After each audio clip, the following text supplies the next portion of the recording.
अस्सलाम वालेकुम। अब संडे के दिन भी मौजूद और संडे के दिन भी लोग पढ़ने आ गए। चले जी, हम लोगों ने डाटा का पोर्शन कवर कर लिया था लास्ट वीक में और काफी अच्छा हमारा हो रहा है। 6 डेज के अंदर हम लोगों ने 6 चैप्टर्स को खत्म किया और ना सिर्फ 6 चैप्टर्स को बल्कि इसका मतलब है कि अप्रोक्सीमेटली 35 मार्क्स ऑफ आईकैप एग्जाम। और 35 मार्क्स का मतलब ये है कि पेपर में एक ह्यूज पासिंग चंक। क्योंकि नॉर्मली जब आप इस पूरे सिलेबस को देखते हैं तो डाटा का पोर्शन कंपैरेटिवली आसान लिखा हुआ है आईकैप में as compared to system and risk. Risk थोड़ा सा ज्यादा टेढ़ा लिखा हुआ है और सिस्टम रिस्क के मुकाबले में इजी है, डाटा के मुकाबले में थोड़ा सा स्लाइटली डिफिकल्ट लिखा हुआ है। बट अगर आप नोट्स पे शिफ्ट होते हैं तो मैंने ये कोशिश की थी कि इसको एक सिमेट्रिकल व्यू दे दूं कि आपको पढ़ते हुए ज्यादा मुसीबत ना आए। तो थोड़ी सी बात पहले डाटा वाले पोर्शन की कर लेते हैं बिफोर जंपिंग इनटू सिस्टम्स कि अब इन 6 चैप्टर्स का नेक्स्ट क्या प्लान होना चाहिए, what should be the outcome. अब आप लोगों के पास रिकॉर्डिंग्स भी हैं, आप लोगों के पास एमसीक्यूज भी हैं, ड्राफ्टिंग की वीडियोस भी हैं, पूरा एक पोर्टफोलियो मौजूद है चैप्टर वाइज। तो आप लोगों ने करना ये है कि डेली बेस पे कोशिश ये करनी है कि चैप्टर्स को कंप्लीट करके लॉक करते ना। जैसे सिस्टम्स हम लोग क्लास में कर रहे हैं ना, घर पे अगर आपको टाइम मिल रहा है 1-1.5 घंटा भी अगर मिल जाए तो बहुत है। आप क्विकली डाटा के हर चैप्टर को 2 दफा पढ़ के 1 दफा सुन के उस चैप्टर को फाइनली क्लोज करते जाए ताकि आपको पता हो कि आपकी प्रिपरेशन किस डायरेक्शन में जा रही है। हमारा सबसे बड़ा मसला ये है कि हम लोग तैयारी शुरू करते टाइम हम लोग बहुत जज्बाती होते हैं, भाग लगा देंगे, ये कर देंगे, वो कर देंगे, ये भी करूंगा, वो भी करूंगा। ग्रेजुअली हम लोग सुस्त पड़ते जाते हैं और ये हर एक के साथ विद एवरी स्टूडेंट। तो अब करना बस ये है कि कंसिस्टेंसी दिखानी है, थोड़ा पढ़ लें मगर रोज पढ़ें।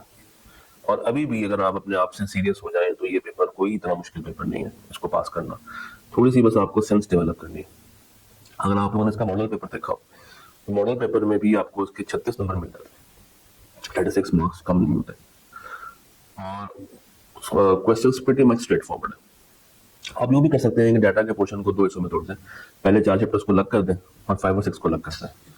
पहले 4 चैप्टर्स को डन कर लें, हो गया डन। फिर 5 और 6 को 2 या 3 दिन में खत्म कर दें। इस तरह दिमाग पे वो बर्डन नहीं होगा कि मैंने 6 चैप्टर्स करने, आपने उसको 2 हिस्सों में स्प्लिट किया होगा। फिर जो पहले 4 चैप्टर्स आप लोगों ने स्प्लिट किए उसमें भी 1, 3 और 4 कंपैरेटिवली इजी है विद रिगार्ड टू चैप्टर 2। तो 1, 3, 4 कर लिया 2 दिन में, तो 1 दिन लगाया 2 कर लिया, 2 से 3 दिन लगाए 5, 6 कर लिया, कहानी खत्म। वही एक वीक का टास्क। तो अब शुरू करते हैं सिस्टम्स के पोर्शन को। और सिस्टम्स में अगर मैं आपको थोड़ा सा ओवरव्यू बता देता हूँ तो हमारे पास 7, 8, 9, 10, 11, 12, 13 7 चैप्टर्स हैं। 7 चैप्टर्स, उसमें 6 थे, इसमें 7 है और मार्क्स तकरीबन एक जैसे ही। तो वहां पे 6 चैप्टर्स की एफर्ट के बाद आपने 35-36 नंबर लेने हैं। यहाँ पे 7 चैप्टर्स की एफर्ट के बाद आपने अगेन 35-36 नंबर के लिए जंग लड़ लिया है के साथ। तो इसमें चीजें याद करने वाली ज्यादा है, इसमें लॉजिक कम है और क्रैमिंग पार्ट ज्यादा है। सेम विद द रिस्क, उसमें फिर भी थोड़ी बहुत लॉजिक थी। चैप्टर 4 लॉजिकल था, 5 लॉजिकल है, 6 लॉजिकल है, 3 भी कुछ हद तक लॉजिकल है, 2 क्रैमिंग है। यहाँ पे मोस्टली चीजें आपको क्रैमिंग बेस मिलेंगी। हाँ, चैप्टर में एक आधा टॉपिक ऐसा निकल आएगा जो कि लॉजिकल पॉइंट ऑफ व्यू रखता होगा, but apart from that it is pretty much straight forward. Chapter 7 हमारा आज का टारगेट है। और अच्छा, इनिशियल टारगेट था 7 और 11, अगर आपने स्केड्यूल देखा हो उसको मैंने हालात को देखते हुए थोड़ा सा अमेंड किया है। 7, 11 नहीं है, 7 एंड 13 है, 7 and 13। Let's start with chapter number 7। 7 is IT system infrastructure. अच्छा, इस चैप्टर के अंदर 3 मेन कंटेंट्स हैं। अगर मैं चैप्टर को हल्का सा एक ओवरव्यू दूं आपके सामने तो 3 हमारे पास इसके मेन एरियाज निकलते हैं। एक तो यही है आईटी सिस्टम आर्किटेक्चर। जो पहला मेन कंटेंट है वो कौन सा है? IT system architecture. दूसरा, अगर आप थोड़ा सा आगे जाएंगे चैप्टर में तो सेंटर के करीब आपको एक मॉडल मिलेगा, ओएसआई मॉडल दिखेगा। उसमें 7 लेयर्स आ रही होंगी। 7 लेयर्स का एक कॉन्सेप्ट आपको मिलेगा। मिल गया? OSI मॉडल, ये दूसरा मेन हिस्सा है इस चैप्टर का। और जो तीसरा मेन हिस्सा है वो है प्रोग्रामिंग लैंग्वेजेस, बिल्कुल एंड पे लिखा रहा होगा प्रोग्रामिंग लैंग्वेजेस। तो ये चैप्टर 3 मेन टॉपिक्स के ऊपर डिस्ट्रीब्यूटेड है। आर्किटेक्चर कौन सा, आईटी सिस्टम, OSI मॉडल, और तीसरा क्या है, प्रोग्रामिंग लैंग्वेजेस। तो आइए शुरू करते हैं पहले हिस्से को। पहला हिस्सा कौन सा है, आईटी सिस्टम आर्किटेक्चर। बहुत ही बेसिक सा लिखा हुआ है, बचपन में भी आप लोगों ने पढ़ा होगा। कहते हैं जी IT system architecture is the master plan for the organization's technology. Easy. It outlines the flow of all the different parts like computer software and network are designed to work together. Basically, वो कहना ये चाह रहा है कि IT system architecture में hardware है, software है, हार्डवेयर है, सॉफ्टवेयर है और नेटवर्क है। Hardware, software and network. तो आप यूं लिख सकते हैं कि IT system architecture is equal to hardware plus software plus network. लिख लें, IT system architecture is equal to IT system architecture is equal to hardware plus software plus network। ठीक हो गया जी। तो ये पहली काम की बात आपने लिख ली। अब जब ये काम की बात लिख ली है तो फिर इतना कुछ पढ़ने की जरूरत नहीं है, खैर हम पढ़ लेते हैं। कहते हैं good design make sure that these systems operate smoothly, meet the company's need and can grow over time। अच्छा, ये जो वर्ड लिखा हुआ है ना, ग्रो, यहाँ पे ग्रो से दो चीजें मुराद होंगी, आगे जाके पढ़ेंगे। एक होगी स्केलेबिलिटी, एक क्या है स्केलेबिलिटी, और एक होती है फ्लेक्सिबिलिटी। एक स्केलेबिलिटी और एक क्या है flexibility. Ultimately, this overall structure is what decides how efficient, powerful and adaptable a company's technology will be। In other words, इस पूरी स्लाइड पे जो वो कहना चाह रहा है वो ये है कि आईटी सिस्टम 3 चीजों से मिलकर बनता है। आप इनको स्केल अप कर सकते हैं, स्केल डाउन कर सकते हैं, दे आर फ्लेक्सिबल, बढ़ाया जा सकता है, कम किया जा सकता है। और अगर आपका आईटी सिस्टम आर्किटेक्चर अच्छा हो तो कंपनी इसकी वजह से ज्यादा एफिशिएंट बनेगी, ज्यादा पावरफुल बनेगी और चेंज को अडॉप्ट कर लेगी। तो कंपनी क्या बन जाएगी, efficient, powerful and adaptable, adapt करेगी चेंजेस को। इसके ना शॉर्ट बुलेट्स भी आप साथ साथ बनाते जाए इस पूरे चैप्टर में। जैसे मैंने 3 बातें लिखी है ना, आप ये 3 बातें कहीं कागज पे लिखते जाए साथ साथ, ठीक है, ताकि by the end of chapter आप इसके की पॉइंट्स पढ़ें, चैप्टर तैयार होगा आपका इंशाल्लाह ताला। और इस स्लाइड से हमें सिर्फ ये 3 बातें देखने को मिलेंगी।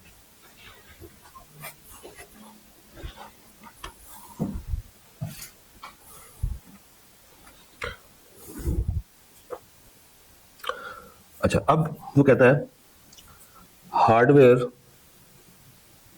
4 तरह का। हार्डवेयर कितनी तरह का है, 4 तरह का। Server, storage devices, networking equipment और पेरिफेरल डिवाइसेस। बचपन में भी आप लोगों ने पढ़ा होगा कि हार्डवेयर क्या होता है, कंप्यूटर का वो हिस्सा जिसको आप टच कर सकते हैं, फील कर सकते हैं, देख सकते हैं, वो हार्डवेयर होता है। और सॉफ्टवेयर क्या होता है, टच नहीं कर सकते, फील नहीं कर सकते, देख नहीं सकते। तो वही बातें रिपीट कर रहा है। कहता है जी hardware refers to the physical device and infrastructure that supports overall IT system. Easy. जिसमें काम का वर्ड है वो है फिजिकल, जो काम का वर्ड है वो है इंफ्रास्ट्रक्चर। काम के वर्ड्स को ना हाईलाइट करते जाए साथ साथ, ताकि जब आप रिवीजन करने बैठे तो आपने बस वो की वर्ड्स ध्यान में रखने हैं। मैं आपको बता रहा हूँ सिस्टम्स के एरिया मुश्किल नहीं है अगर आप उसको तरीके से करें। These includes, अब नाम ले रहा है कुछ, servers, computer, storage devices, networking equipments and peripheral devices, वही नाम जो नीचे लिखे हैं। तो अगेन इसको भी याद नहीं करना।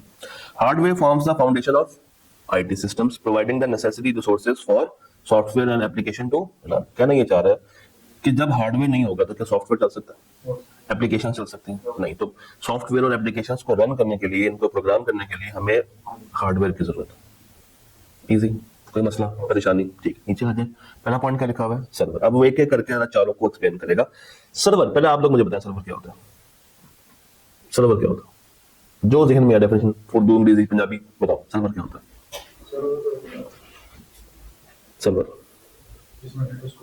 सर्वर जिसमें डाटा रखा जाता है, डाटा को स्टोर किया जाता है, डाटा को प्रोटेक्ट किया जाता है। ठीक है, हाँ जी। इसमें कुछ ऐड करना चाहेंगे? यस सर, ये सर्वर की तरफ होता है, जो इनकम प्रोवाइड कर रहे हैं वो भी सर्वर वो भी सर्वर्स होते हैं, ठीक है, स्टोरेज वगैरह प्रोसेसिंग सर्वर ठीक है, ओके। सर्वर्स की भाई ने कहा मल्टीपल टाइप्स होती हैं, जरूरी नहीं है कि ये सिर्फ डाटा को स्टोर करे, सर्वर्स के थ्रू आप नेटवर्किंग भी कर सकते हैं, ओके फाइन। कहते हैं जी servers are the powerful computers that handle requests from other computers and provide resources like data storage, application hosting and network services। तो जो यहाँ पे काम की बात है वो ये है कि सर्वर्स कौन से 3 काम करते हैं, डाटा को स्टोर करते हैं, एप्लीकेशन को होस्ट करते हैं एंड नेटवर्क सर्विसेज प्रोवाइड करते हैं। तो ये 3 चीजें आपको पता होनी चाहिए, data storage, application hosting and network services. They support critical operations like database management and email hosting। तकरीबन उसने वही बात रिपीट किया कि ये 3 काम तो करते ही हैं, इनके क्रिटिकल काम कौन से हैं, database management and email hosting. तो आप ऐसा भी कर सकते हैं कि सर्वर्स जो हैं वो 5 काम करते हैं। नंबर 1 ये आपकी डेटा को स्टोर करते हैं। नंबर 2 एप्लीकेशंस को होस्ट करते हैं, साथ ही लिख लें ईमेल होस्ट करते हैं ताकि वो कंबाइन हो जाए, network services and database management. तो ये 5 चीजें तो मुझे लिखवाइए यहाँ पर 5 फीचर्स ऑफ हार्डवेयर। हाँ जी, data storage, application hosting, email hosting, चौथा क्या है, डेटाबेस मैनेजमेंट DBM, अच्छा 5वां नेटवर्क सर्विसेज। ठीक ठीक, आगे आ जाए। आगे मेरे पास डिवाइस है, कौन सी, स्टोरेज डिवाइस। ये कौन सी होती हैं, स्टोरेज डिवाइसेस वो होती है जिनमें हम डेटा रखते हैं। कोई 2-3 नाम, USB है, हार्ड ड्राइव है, रैम है, रोम है जिसमें डेटा हमारा रखा जाता है, गूगल ड्राइव है, वो भी स्टोरेज डिवाइस है। Equipments like hard drive, SSD and cloud storage that stores data and application. तो इसमें याद क्या रखना है, हार्ड ड्राइव, SSD और क्लाउड, ये 3 बातें ध्यान में रखनी है आप लोगों ने कि स्टोरेज डिवाइसेस में ये 3 चीजें कवर होती हैं। देखें वो इस वक्त सिर्फ बात कर रहे हैं स्टोरेज डिवाइसेस की। अगर हम सिर्फ हार्डवेयर की बात करें ना तो हम फिर इसको यहाँ बना देते हैं, वो एक स्टेप नीचे आके एक्सप्लेन किसको करना है, स्टोरेज डिवाइसेस को, तो इसमें लिख सकते हैं अगर खाली सवाल पूछ ले तो। अगर वो कहे कि फिजिकल स्टोरेज डिवाइसेस तो फिर ये चीज यहाँ से गायब हो जाएगी। तो अभी ये जेनेरिक बात कर रहा है। They ensure data is accessible when needed and can be backed up for a disaster। Simple ये कहना चाह रहा है कि भाई जहां पे आप डाटा को स्टोर कर रहे हैं, सुने, जहां पे डाटा को स्टोर कर रहे हैं, अगर तो आपने वो स्टोरेज डिवाइस खुद परचेज की हुई है, आपकी अपनी है, फिजिकली मेंटेन की हुई है, तो उसकी मेंटेनेंस की जिम्मेदारी किसकी होगी, हमारी। बट अगर ये क्लाउड पे रखा हुआ है तो फिर जिम्मेदारी किसकी होगी, मेंटेनेंस की, थर्ड पार्टी की। अगर हम लोगों ने फिजिकल रखा हुआ है तो फिर बैकअप की जिम्मेदारी किसकी होगी, हमारी। क्लाउड पे पड़ा हुआ है तो उनकी, उस पर कोई हमारा जोर नहीं है। और हम लोगों ने एक प्लान बनाना, उसको हम कहते हैं disaster recovery plan.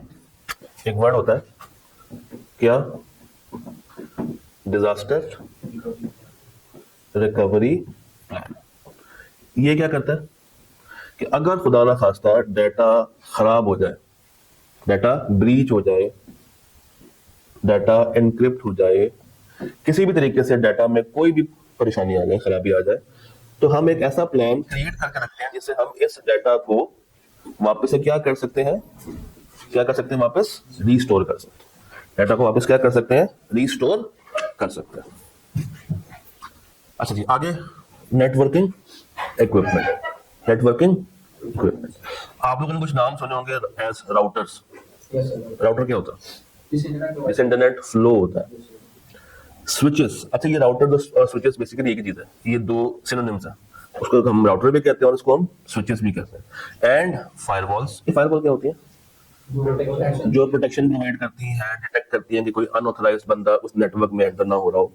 That enables communication between devices and system, they ensure smooth data flow and provide security. अब अगेन इसमें से चीज क्या याद करने वाली है, कुछ नाम, राउटर, स्विचेस एंड फायरवॉल, और आप उसके साथ ही याद रख सकते हैं कि जनाब इससे डाटा फ्लो होता है और ये सिक्योरिटी प्रोवाइड करती है। इसको हाईलाइट कर लें, सिंपल, इसको हाईलाइट कर लें, हो गया। अच्छा, उसके बाद आता है पेरिफेरल डिवाइसेस। अब जो बचपन में आप लोग पढ़ते थे ना, हार्डवेयर के अंदर कीबोर्ड आता है, माउस आता है, स्कैनर आता है, प्रिंटर आता है, और क्या क्या आता था, स्पीकर आता है और स्क्रीन आती है। आई कैप ने कहा यार इनको अलग अलग नहीं बताना, एक इकट्ठा नाम दे दिया इन सब के लिए, it is called peripheral devices. तो जितनी भी आउटपुट डिवाइसेस, जितनी भी फजूली आता सारी कहाँ पे डाल दी है, इनपुट डिवाइसेस आउटपुट डिवाइसेस दोनों। तो यहाँ पे क्या आता है, keyboard, mouse, printer, scanner, etcetera etcetera etcetera, जो कि सिस्टम के साथ क्या कर रहे हैं, इंटरैक्ट कर रहे हैं। तो अभी तक जितनी भी बातें पढ़ी हैं उनके की पॉइंट्स मैंने वहां पे लिख दिए, उतना याद कर लेंगे तो बहुत। चलिए आगे आते हैं, आगे क्या है, सॉफ्टवेयर। अब हार्डवेयर क्या था, जिसको आप टच कर सकते हैं, फील कर सकते हैं, देख सकते हैं। सॉफ्टवेयर क्या है, वो प्रोग्राम्स जो कि एप्लीकेशंस को रन करते हैं, जो कि उस सिस्टम को चलाते हैं। तो अगर मैं इसकी डेफिनेशन पे जाऊं, कहता है कि software is a set of infrastructure, instructions and programs that run on computer hardware allowing user to perform task. अब देखें ये एलईडी अगर चल रही है, ऑन होकर चल रही है, अगर ये ऑफ होती तो आपको स्टेटस नजर आती नहीं, क्यों, हार्डवेयर तो है बट चूंकि ऑन नहीं हुआ तो वो सॉफ्टवेयर उस वक्त रनिंग कंडीशन में नहीं है। इसी तरह एक लाश है, वो सिर्फ आपका हार्डवेयर, उसकी रूह उसका सॉफ्टवेयर। आप एक इंसान में से रूह निकाल लें, वो सिर्फ एक हार्डवेयर डिवाइस बन के रह जाएगी। रूह डाल दे तो वापस से जिंदगी आ जाएगी, हिल चल सकता है, काम कर सकता है। तो विदाउट हार्डवेयर सॉफ्टवेयर फजूल है, विदाउट सॉफ्टवेयर हार्डवेयर फजूल है, दोनों आपस में यकसा यूज होते हैं। तो सॉफ्टवेयर क्या है, set of instructions that run on computer hardware allowing user to perform specific task. तो ये सेट ऑफ इंस्ट्रक्शंस हैं that run on computer hardware, बस इतना याद रखना। तो सॉफ्टवेयर क्या है, set of instructions that run on hardware, जो कि हार्डवेयर पे ऑपरेट होती है। ये सॉफ्टवेयर तीन तरह के हैं, एक सिस्टम सॉफ्टवेयर, एक एप्लीकेशन सॉफ्टवेयर और एक middleware. How many types, 3 types. Mobile आपके पास है, Yes, sir. मोबाइल के अंदर एंड्रॉइड होगा, जिनके पास एंड्रॉइड है, जिनके पास आईफोन है, उनके पास क्या होता है, उनका सॉफ्टवेयर कौन सा, iOS है ना। Yes, sir. तो वो एक ऐसा सॉफ्टवेयर है जो कि पूरे ऑपरेटिंग सिस्टम को चला रहा है, पूरे हार्डवेयर को चला रहा है। जैसे इसके अंदर क्या है, विंडो, इसको हम कहेंगे सिस्टम सॉफ्टवेयर। क्या कहेंगे, System, sir. ऐसा सॉफ्टवेयर जो कि पूरे सिस्टम को ऑपरेशनल करता है। और फिर उस सिस्टम के अंदर मुख्तलिफ ऐप्स होंगे, व्हाट्सएप एक ऐप है, जूम एक ऐप है, फेसबुक एक ऐप है। वो जो गेम्स जितनी मर्जी आप खेलें मोबाइल के ऊपर, वो जो एप्लीकेशंस हैं, हर एप्लीकेशन के लिए एक अलग सॉफ्टवेयर है, उसको हम क्या नाम देंगे, एप्लीकेशन सॉफ्टवेयर। आइए पढ़ते हैं। सिस्टम सॉफ्टवेयर क्या है, this is the core software that manages the computer hardware. Simple, computer के हार्डवेयर को जो मैनेज कर ले वो कहलाता है सिस्टम सॉफ्टवेयर। और ये एक प्लेटफॉर्म देता है कि देखें जब तक ये नहीं होगा, मतलब बात सुने गौर से, जब तक ये नहीं होगा ये काम कर सकता है, नहीं कर सकता। तो बस ये बात याद रखनी है कि ये होगा तो इसकी बदौलत बाकी प्रोग्राम्स ऑपरेट करेंगे, बाकी प्रोग्राम्स चल सकते हैं। देख लें पॉइंट, ये होगा तो बाकी प्रोग्राम्स चल सकते हैं।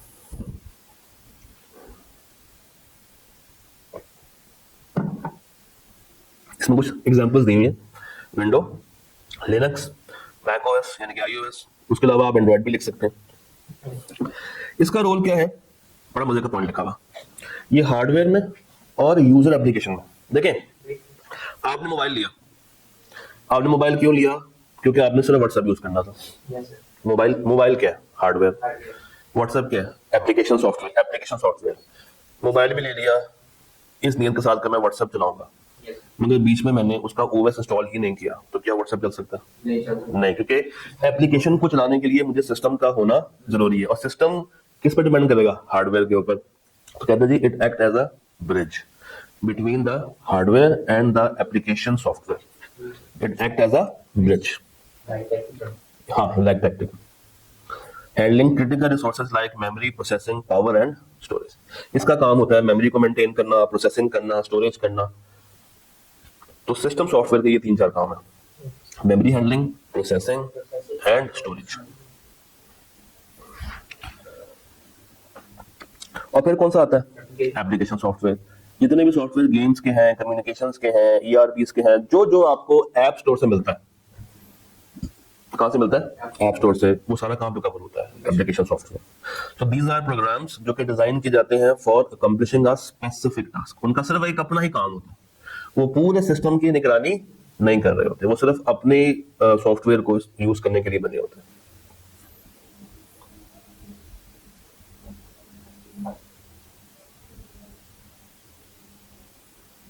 डन।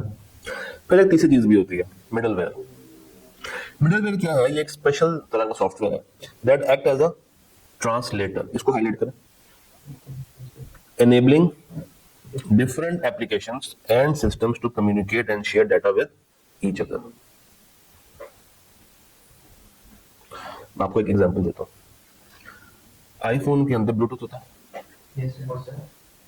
नहीं होता। ब्लूटूथ जिससे डाटा को ट्रांसफर कर सकते हैं।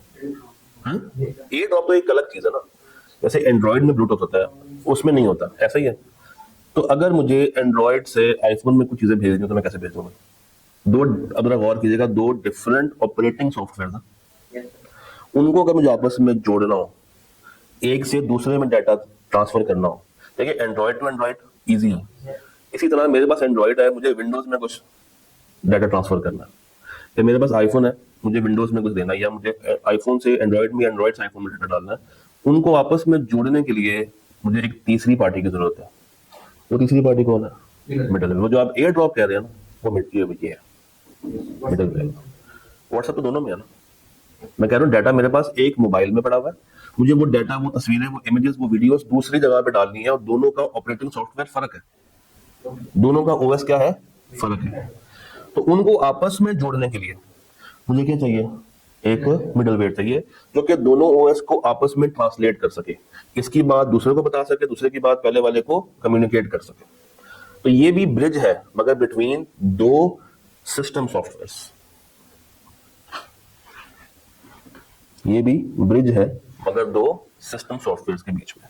तो ये मैसेज भेजता है, एक से दूसरे को एक क्यूरी भेजता है जो कि पहला वाला अपनी लैंग्वेज में अंडरस्टैंड करता है, फिर वापस भेजता है और डाटा को आपस में ट्रांसफर कर रहे होता है।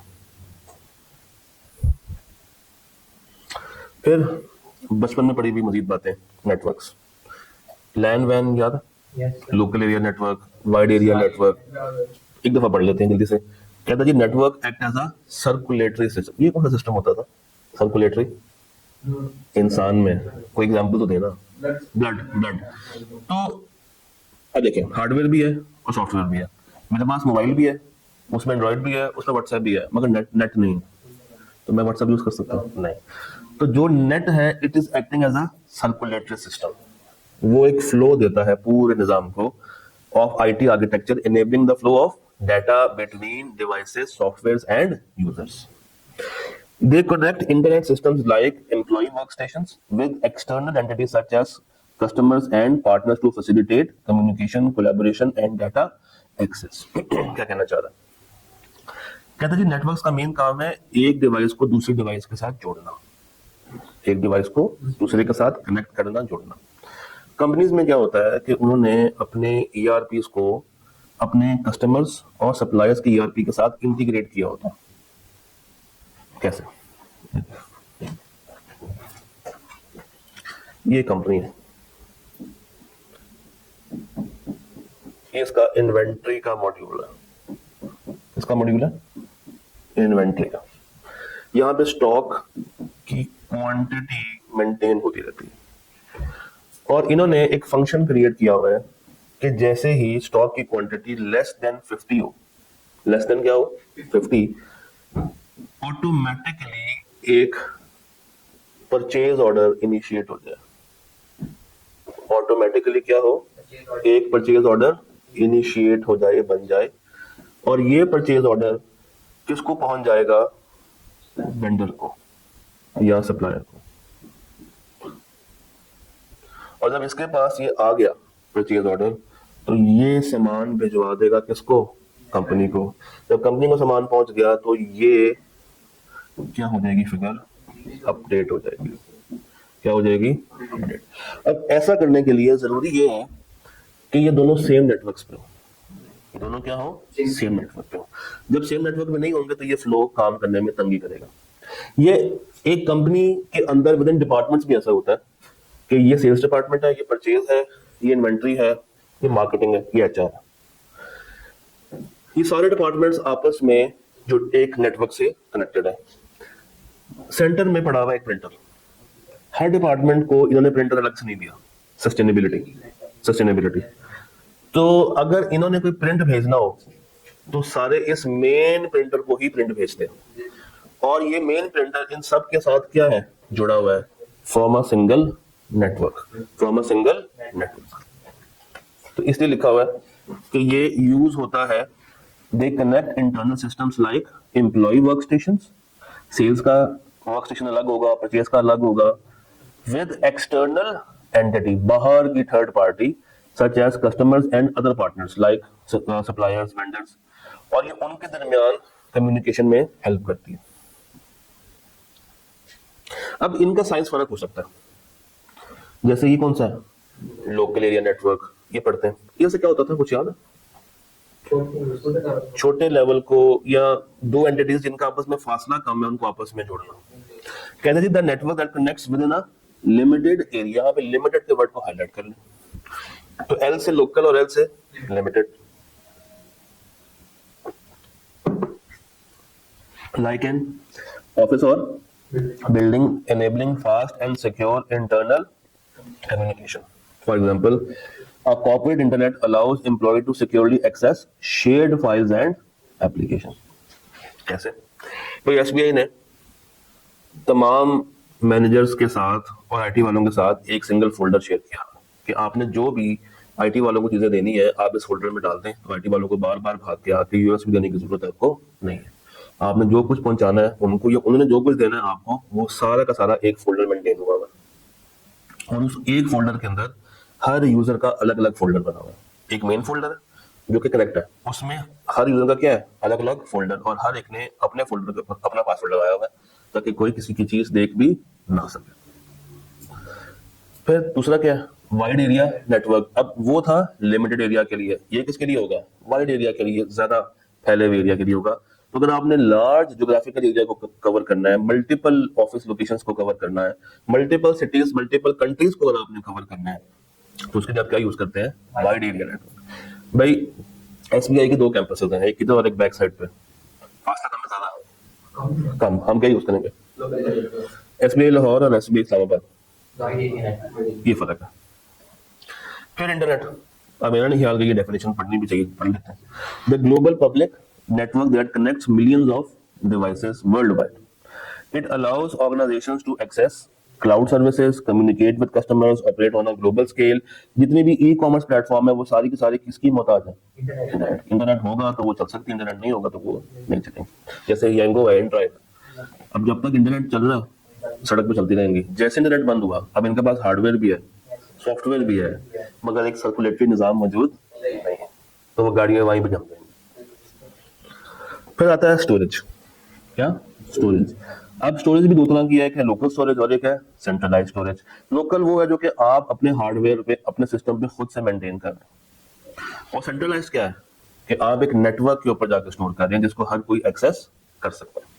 तो storage systems are responsible for holding data and informing the user about applications needed to access. ठीक, लोकल स्टोरेज क्या है, data is saved directly on our devices own, इसमें ओन का वर्ड इंपॉर्टेंट है, own hardware, like its internal hard drive or SSD, like its internal hard drive or SSD। अब ये जो मैंने स्लाइड यहाँ पे चलाई हुई है, मुझे बताइए लोकल स्टोरेज पे है या सेंट्रलाइज्ड पे है, ये लोकल पे है, ये लोकल पे है। अच्छा, YouTube पे आ रही वीडियोस वो सेंट्रलाइज्ड स्टोरेज पे है, ये फर्क रखिएगा ध्यान में। ये इस वक्त जो कैमरा की रिकॉर्डिंग कर रहे हैं, सबसे पहले जाके कहाँ पे रखेंगे, लोकल। एडिट करने के बाद अपलोडिंग करने के लिए ये कहाँ पे रख रहे होंगे, सेंट्रलाइज पे रख रहे होंगे। तो लोकल इज कि आप अपने ओन हार्डवेयर पे इसको मेंटेन कर रहे हैं। This method is simple and works for individual need but is not easy to expand. इतना इसको एक्सपैंड करना आसान नहीं है। For example, a personal computer stores your files and photos on its own hard drive. Centralized क्या है, data is kept in a single shared location. इसको पूरे को अंडरलाइन कीजिएगा, single shared location, single shared location, such as a data center or cloud service. This approach allows for easy expansion, और यहाँ पे backup लेना भी कोई मुश्किल नहीं, क्यों? आपके पास स्टोरेज ज्यादा है, आपके पास स्टोरेज सिंपल है। आपसे एक सवाल पूछता हूँ, एक नॉर्मल लैपटॉप हो, उसमें हार्ड ड्राइव कितने जीबी की होती है? एवरेज की बात कर, टेराबाइट एवरेज कहाँ से आ गए? 512 जीबी तक होती है, ऐसे ही है। कितने की आती है? 5 से 6 तक यूज में नहीं, सही वाली कितने की आती होगी? असली भाई हम्म, 4-5 हज़ार अच्छी क्वालिटी की कितने की होनी चाहिए? Any guess? नहीं होगी अच्छी वाली नहीं है 7-8 हज़ार 7-8 की, 8-9 8 हज़ार तक की। और आपने ये सिस्टम के अंदर लगी हुई है, हर जगह पे सिस्टम को कैरी कर सकते हैं? नहीं। अच्छा, अगर आपने इसको इंक्रीज करना हो तो पहले आपको देखना पड़ता है कि आपके सिस्टम में इंक्रीज मेमोरी की गुंजाइश है भी या नहीं। आप उसको बढ़ा भी सकते हैं मजीद या नहीं। बट अगर आपके पास क्लाउड सर्विसेज हो, आपको बैठा बैठाए 15 जीबी की स्पेस मिल जाए पैसे देके, और उसके लिए कोई फिजिकल सेटअप की जरूरत नहीं है, आपने जाना नहीं है, खरीदना नहीं है, उसको लगाना नहीं है, लैपटॉप को खोलना नहीं है, और ये हर जगह पे आपको अवेलेबल भी हो जाए, खराब भी नहीं होगी, मेंटेनेंस भी उन्होंने करनी है, बैकअप का उनका जिम्मेदार। तो फिर हमें किसकी तरफ मोस्टली जाना चाहिए? सेंट्रलाइज की तरफ। तो ये approach allows for easy expansion, creates backup for safety and lets user access data from different locations. इतनी बात समझ आती है? यस सर ज्यादा ओके। फिर किताब को चैन नहीं आया। किताब ने कहा पहले मैंने हार्डवेयर बताना था, बता दिया, सॉफ्टवेयर बताना था, बता दिया, नेटवर्क बताना था, बता दिया। अब किताब कहती है, हाँ स्टोरेज, अब किताब कहती है मैंने अब इनको मिला के बताना है, जोड़ के बताऊंगी मैं। चैन नहीं है, नहीं वैसे इस बात में आता है। एक टॉपिक आपको मिलेगा इंटरेक्शन का, देखा किताब में, आईटी सिस्टम इंटरेक्शन, एक टेबल बनाया हुआ है, मिल गया। तो यहाँ पे 3 उसने चीजें जोड़ी हैं। हार्डवेयर को जोड़ा किसके साथ? सॉफ्टवेयर के साथ। तो सॉफ्टवेयर को जोड़ा किसके साथ? नेटवर्क के साथ। और नेटवर्क को जोड़ा किसके साथ? स्टोरेज के साथ। तो hardware with software, software with network and storage with network. अब मजे की बात है, ये सारी बातें हम ऑलरेडी पढ़ चुके हैं, दोबारा से पढ़ लेते हैं, कोई बात नहीं। पहला point, hardware and software must be compatible for optimal performance. Hardware और सॉफ्टवेयर आपस में क्या होने चाहिए? कंपैटिबल होने चाहिए। चलिए मैं आपको एक मिसाल देता हूँ। आजकल कौन सा iOS चल रहा है? 26, और आईफोन 6 को सपोर्ट कर देगा? क्यों? वो डेली पे होता है कंपैटिबल नहीं। तो वो कहता है कि ये कामयाब तभी होंगे जब हार्डवेयर और सॉफ्टवेयर आपस में कंपैटिबल हो। जो सॉफ्टवेयर हम आजकल यूज कर रहे हैं वो हार्डवेयर उसको बर्दाश्त कर सकता हो। जैसे शादीशुदा जोड़े, मियां बीवी, एक अच्छी लाइफस्टाइल चलाने के लिए दोनों को आपस में क्या होना चाहिए? Compatible. The operating system manages hardware resources which application software uses to execute task. क्या कहना चाह रहा है कि सॉफ्टवेयर भी देखे ना, एक होता है ऑपरेटिंग सिस्टम ओएस, वो किसके लिए होता है? To manage the hardware resources. वो होगा तो हार्डवेयर को फायदा है, और एप्लीकेशन सॉफ्टवेयर किस काम के लिए? To execute task. तो इसमें जो नई बात पड़ी है उसमें एक बात पड़ी है, क्या? कंपैटिबल। इसको हाईलाइट करिएगा, सिर्फ एक वर्ड नया था इसमें, कौन सा? कंपैटिबल। कंपैटिबल। अच्छा, जरूरी नहीं है कि आप साथ वाली एग्जांपल भी लिखें, आप ये वाली बात भी लिख सकते हैं, मोबाइल वाली अभी आपको मैंने बताई है। फिर दूसरा क्या है? सॉफ्टवेयर और नेटवर्क। सॉफ्टवेयर और नेटवर्क। भजन आपके पास जूम है, आपके पास व्हाट्सएप है, या यंगो वाले के पास सब कुछ है, बस नेट नहीं है, तो चल जाएगा, काम कर पाएगा? नहीं। कहते हैं जी सॉफ्टवेयर हैवीली रिलाय करते हैं किसके ऊपर? नेटवर्क कनेक्टिविटी के ऊपर। क्यों? उन्होंने डाटा आपस में क्या करना होता है? एक्सचेंज और कोलैबोरेशन करनी होती है, आपस में राब्ता रखना होता है, आपस में मिलना जुलना होता है। नेटवर्क की परफॉर्मेंस डेफिनेटली इंपैक्ट करती है किसको? सॉफ्टवेयर की परफॉर्मेंस को। तो जितना नेट तेज होगा सॉफ्टवेयर की प्रोग्रामिंग भी उतना ज्यादा अच्छी होगी, जितना नेट फजूल होगा उतनी ही डाउनलोडिंग भी खराब होगी और सॉफ्टवेयर की परफॉर्मेंस भी खराब होगी। जैसे नॉर्मली क्या होता है, अच्छा नेट आ रहा हो तो जूम की क्लास अच्छी चलती है, लैग नहीं आता। खराब नेट आ रहा हो तो आवाज नहीं आती, किसी को आ रही किसी को नहीं आ रही। फिर क्या? स्टोरेज, नेटवर्क, इनका आपस में क्या ताल्लुक? स्टोरेज का और नेटवर्क। स्टोरेज, अब देखिए स्टोरेज और नेटवर्क की बात हो रही है ना, तो डेफिनेटली वो किस स्टोरेज की बात कर रहा होगा, फिजिकल की क्लाउड? क्लाउड की बात कर रहा हूँ, हम साथ नेट की बात कर रहे हैं। तो जो क्लाउड स्टोरेज है, लेट्स से आपके पास एक जी ड्राइव है 15 GB की फ्री वाली, आपने कुछ वीडियोस को, तस्वीरों को अपलोड करना है, तो अगर नेट स्लो होगा तो टाइम, और नेट फास्ट हो तो टाइम। शायद यही कहना चाह रहा हूं। शायद कहता है modern storage systems depend on network connectivity, specially in cloud computing. Network speed and reliability determines how quickly data can be accessed from remote storage. तो अपलोड करने के लिए और डाउनलोड करने के लिए, अपलोडिंग के लिए भी नेट चाहिए और डाउनलोडिंग करने के लिए भी नेट चाहिए।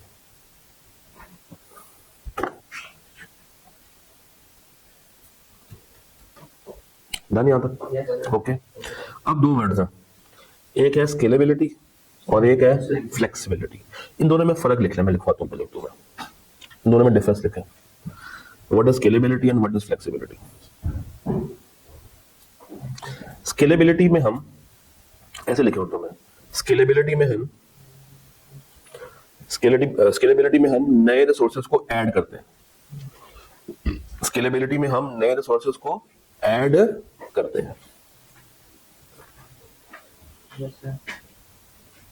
देख लिया? अब जरा मेरी बात सुने, मुझे इस रूम में 7 कुर्सियां चाहिए। कितनी चाहिए? अभी कितनी है? 6। कितनी चाहिए? 7। तो मैं 7वीं कुर्सी लाऊंगा, ध्यान रखो, ये स्केलेबिलिटी है। ये क्या है? 6 मौजूद थी, 7वीं मैंने ऐड कर दी। समझ आई? अब लिखे फ्लेक्सिबिलिटी।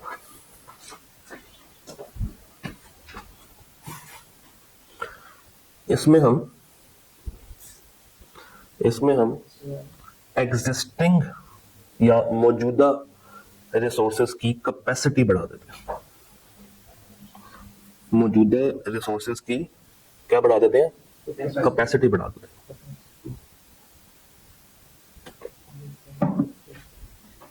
क्या बढ़ा देते हैं? कैपेसिटी बढ़ा देते हैं। कैसे? ये 6 कुर्सियां, मैं चाहता हूं कि इन 6 कुर्सियों पे 8 बंदे बैठे। तो मैं क्या करूंगा, ये जो है इसको निकाल दूंगा। 1 2 3 4 5 6 निकल के 9। साथ ये भी जाएगा, जो उसका ये स्टील का बना होता है हैंडल, स्पेस आ जाएगी। आहिस्ता आहिस्ता करके अब अगर आप चाहें तो 8 बंदों को बैठा सकते हैं। स्पेस निकल आएगी।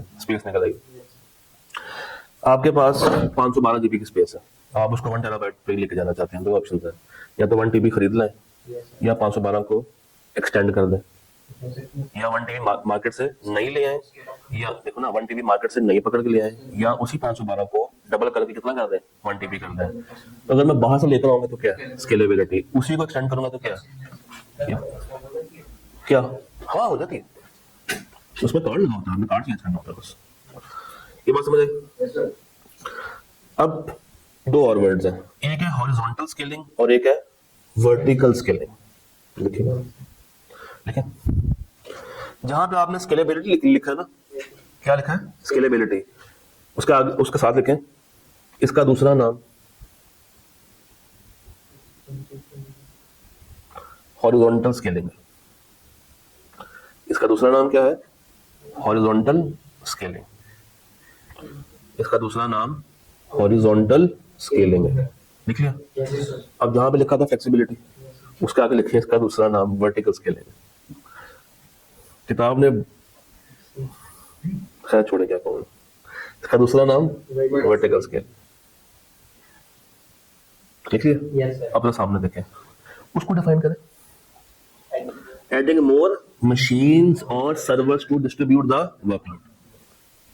ठीक, यानी कि आप नई चीज को लेकर आ रहे हैं ताकि वर्कलोड को डिवाइड किया जाए। और वो क्या है वर्टिकल?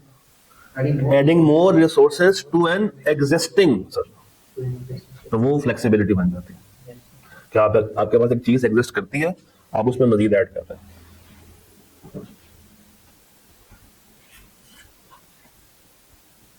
इसकी अप्रोच पड़ेगा ना, increases capacity by adding more nodes to the system. Nodes किसे कहते हैं? एंड पे लगा होता है नोड्स, ठीक, एंड पे लगा होता है, दायरे के नुमा होता है। लेकिन जरा नोट किया, इसमें नोड से मुराद है सिस्टम, सिस्टम सिस्टम जो मर्जी लिख लें। अच्छा, अब इसके फायदे, कोई हार्डवेयर की लिमिटेशन नहीं है, जितनी मर्जी लें।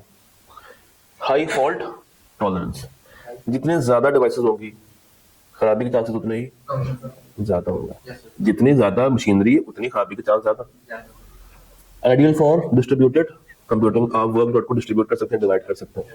Elastic and flexible in cloud, elastic and flexible in cloud क्या मतलब,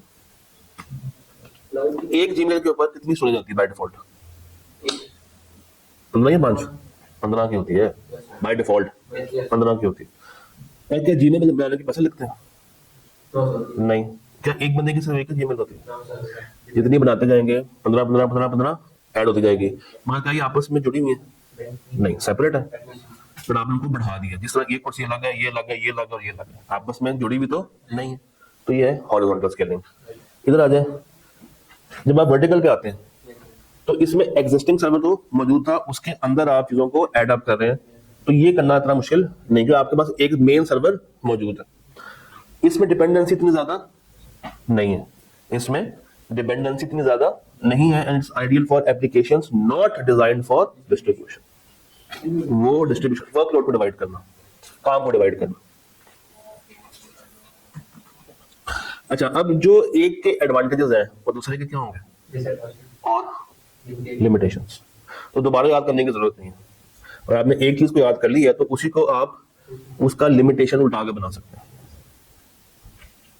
डन। अच्छा, एग्जांपल पे ध्यान देना, तीसरे वाले पॉइंट पे कहता जी नेटफ्लिक्स का एक सर्वर होगा? नहीं, it had to maintain multiple servers, क्योंकि वो ट्रैफिक का रश और लोड बर्दाश्त करती है।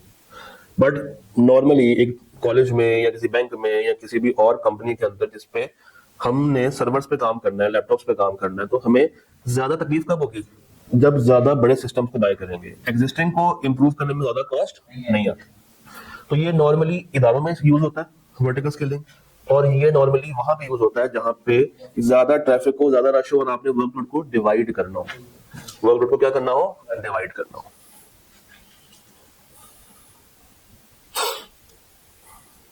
फिर आगे एक टॉपिक आता है best practices for designing IT system architecture. Best practices, best क्या है? अच्छा, इसको कैसे पढ़ना है? इसको आपने पढ़ना है एग्जाम्पल से और पीछे की तरफ आना है। देखिए, अगर आप एग्जाम्पल पे जाएंगे ना तो आपको डिफरेंट तरह की ऑर्गेनाइजेशंस के नाम नजर आएंगे। पहले में क्या लिखा हुआ है? E commerce. दूसरे में क्या लिखा हुआ है? बैंक। तीसरे में क्या लिखा हुआ है? हॉस्पिटल। चौथे पे क्या लिखा हुआ है? इसका मतलब ये है, अब सुने, एग्जाम में सवाल आ जाए कि आपको एक बैंक ने बुलाया, सुने, आपको एक बैंक ने बुलाया जो कि मल्टीपल लोकेशंस पे मौजूद है। आप एक कंसल्टेंट है और आपसे कहा है कि इसका आईटी सिस्टम आर्किटेक्चर को डिजाइन करें।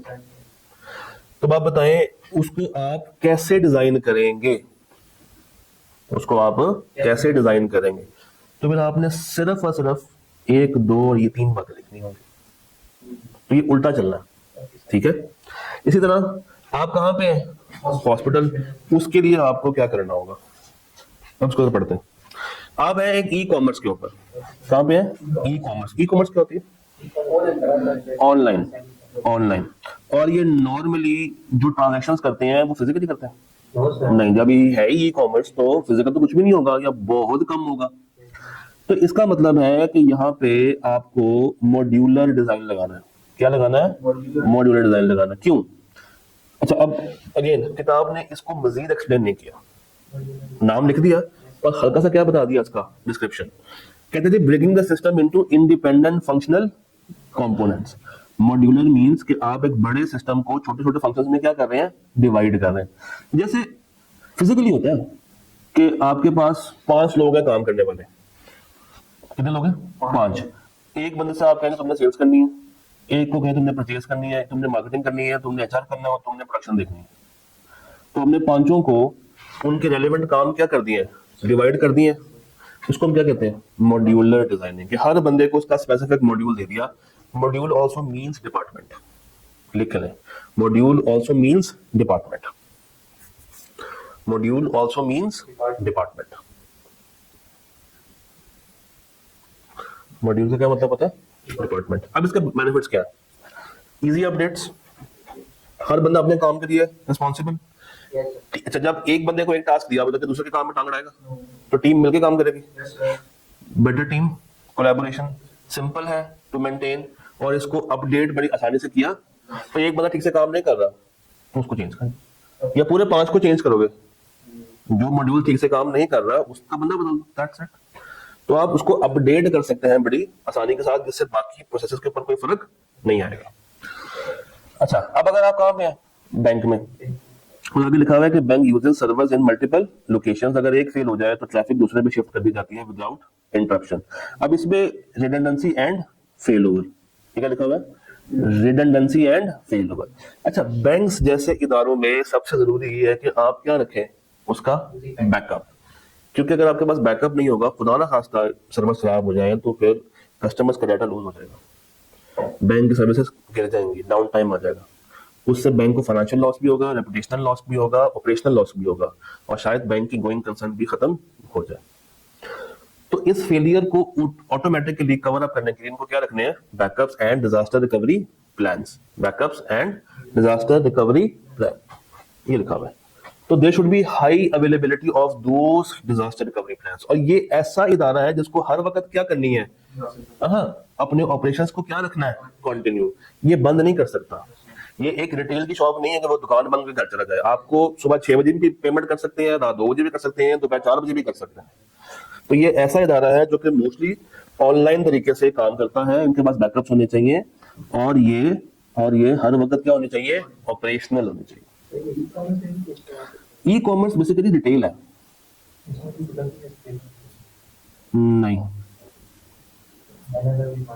नहीं, फूड पांडा के जितने भी स्टोर्स हैं फूड पांडा के ऊपर, क्या वो हर वक्त आपको चीजें बेचते हैं?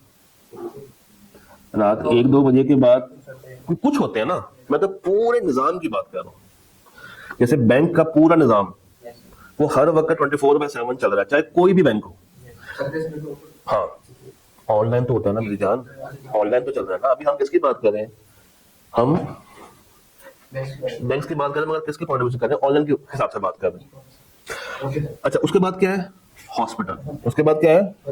अच्छा, हॉस्पिटल में सबसे मसले वाली चीज क्या है? डाटा।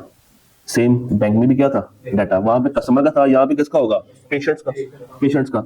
अच्छा, बैंक ने भी अपना डाटा एनक्रिप्टेड रखना है, और इन्होंने भी क्या करना है? डाटा को एनक्रिप्टेड रखना। क्यों? ताकि कोई और उसकी एक्सेस हासिल करके अपना कोई जाती मुफाद ना वो प्रेजेंट कर सके। तो यहाँ पे भी क्या होती है? Role based access control bank. अच्छा, ये वाला पॉइंट आप ऊपर भी डाल सकते हैं, बैंक में भी डाल सकते हैं। चलो बैक वाला। तो डाटा प्रोटेक्शन भी आप ऊपर लिख सकते हैं, ये वाला पॉइंट। एक्सेस कंट्रोल भी ऊपर डाल सकते हैं, यानी कि इनको आप जोड़ सकते हैं। क्यों? क्योंकि यहाँ पे दोनों के लिए कस्टमर्स क्या है? काफी ज्यादा इंपॉर्टेंट है। और नीचे वाला क्या है? Retail application uses cloud scaling to handle high traffic ends during holiday sales. आप जरा मेरी बात सुनिएगा। दराज सेल लगाता है, क्या कहते हो सेल को? 11/11 की सेल। 11/11 की सेल के ऊपर इनकी वेबसाइट के ऊपर जो कस्टमर्स आएंगे वो नॉर्मल डेज से ज्यादा होंगे कि कम होंगे? ज्यादा होंगे। अगर इनका सर्वर छोटा है तो क्या वो ज्यादा कस्टमर्स की एकदम से भरमार को बर्दाश्त कर लेगा? नहीं।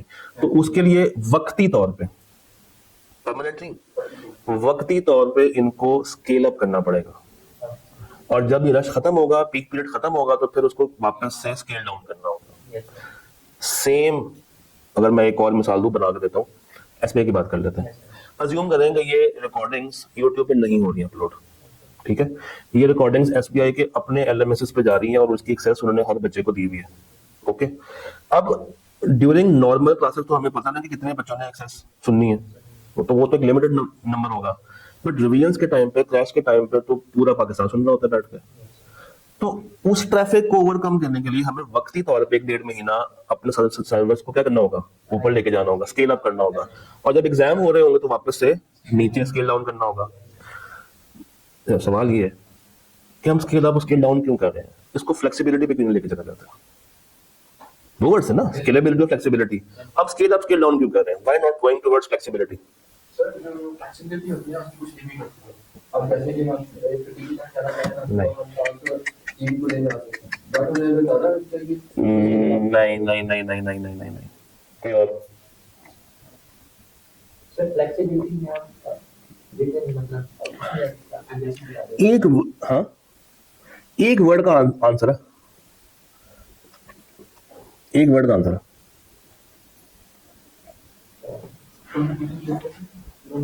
करता हूँ।